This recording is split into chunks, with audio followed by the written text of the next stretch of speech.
Diarrhoea వల్ల wrong ORS తీసుకోవడం వల్ల చనిపోయినప్పుడు మరి ఇండియన్ డ్రగ్ కంట్రోల్ ఏం చేస్తుంది? డ్రగ్ కంట్రోల్ ఆఫ్ ఇండియా ఏదైతే వాళ్ళు అదేగా మేము ఇవ్వాల పర్మిషన్ FSSA ఇచ్చారు ఆ డ్రింక్స్ కంటున్నారు. అవునండి, ఇప్పుడు ఒక డ్రగ్ మార్కెట్లోకి వచ్చి ఇప్పుడు WHO ఓఆర్ఎస్ మార్కెట్లో ఉంది, దానికి సెకండ్ కాపీ తయారు చేసి వీళ్ళు పుష్ చేస్తూ ఉంటే దాని సేల్ పెరుగుతుంటే వీళ్ళకి అర్థం హెల్త్ మినిస్ట్రీ కదా వీళ్ళిద్దరికి అంబ్రెల్లా, FSSAకి కూడా అంతే కదా.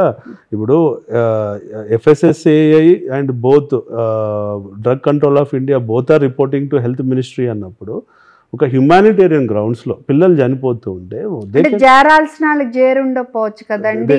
ఈ సిస్టమ్ లో బ్యూరోక్రసీ బోర్డన్ లేయర్స్ ఉంటది కదా, మేబీ జారటం వల్ల ఇప్పుడు జారటం వల్లే ఆర్డర్ వచ్చి ఉండొచ్చు. జేపీ నడ్డా గారికి ఇప్పుడే చేరుండొచ్చు, సో ఇప్పుడు అందుకనే ఆర్డర్ వచ్చి ఉండొచ్చు. అవును, బట్ ఇప్పుడు మీరు ఇంత ఘనం పిల్లేసి పోరాటం చేసి ఇవన్నీ చేశారు కదా, మీకు ఎప్పుడు భయం అనిపించలేదా? మరి వీళ్ళు పెద్ద పెద్ద కార్పొరేట్స్కి అగైనెస్ట్గా పోతున్నారు, మీరు చెప్తున్న నేమ్స్ జాన్సన్ అండ్ జాన్సన్ కానివ్వండి, రెడ్డి ల్యాబ్స్ కానివ్వండి, they are very big names in the world.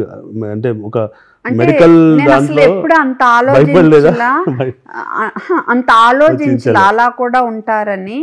Friends కానీ ఫ్యామిలీ మెంబర్స్ కానీ అప్పుడప్పుడు మట్టుకు జాగ్రత్త, ఏమో ఇది వద్దులే మనకి ఎందుకు ఈ పెద్దాళ్ళతో, they will be ruthless big companies అని అనేవారు.